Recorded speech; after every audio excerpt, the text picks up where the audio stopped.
All right, so if we've arrived at our camp spot, hopefully we're as level as we can. The first thing I do is I make sure there is room enough on both sides for the slides to come out. The slide on the driver's side door comes out about 21 inches, and the slide on the passenger side for the master bedroom comes out about 24 inches. And then everything underneath looks okay. Now it's time to put the landing gear down and to put the slides out. So the first thing we do when we to put the landing gear down or to put the slides out, we have to have the ignition on. I'll turn that on.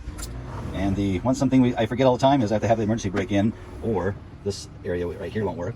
So once it's on, I can hit on. It'll blink wait for a moment, and once that stops blinking, I just hit auto. It might take just a minute. I hit auto, and it will auto level, and it'll get pretty close to level. So now it says wait. I can hear that the landing gear coming down.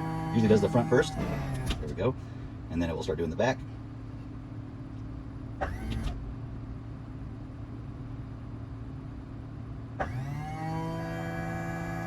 Now I can hear it doing the back.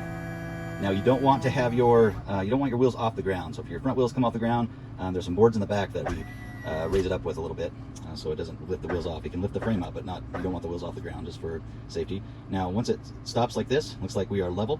And typically I'll have someone go out and make sure everything looks good when we put the slides out. But right now all the slides the jacks are down. I can turn it off, or I can leave it on like this if I need. And then I always do the big slide first. So I come up here. Under a slide out, I hit and press this room extend, and I just press and hold, and you'll see that the little arm has to come back because it's locking us in place currently, and then you'll hear the whole slide start coming out. Now just listen for anything that doesn't sound quite right, but you'll see this go all the way out. There we go. And once it's all the way out, it'll just stop. It doesn't make really any special noises. You'll see that up there that it will be all the way against the wall. One thing to be real careful when you put it in is there's a little gap when it's all the way open behind here. There's a gap, and you just don't want anything that's fallen back there. So just listen for that. Now I'll come back to the back, and I'll do the main area, or the master bed area. Again, there's a light there, but then here is the slide on and off. Again, the car is still on. I push and hold that, and you'll see that go all the way. And you'll hear it stop as soon as it's done.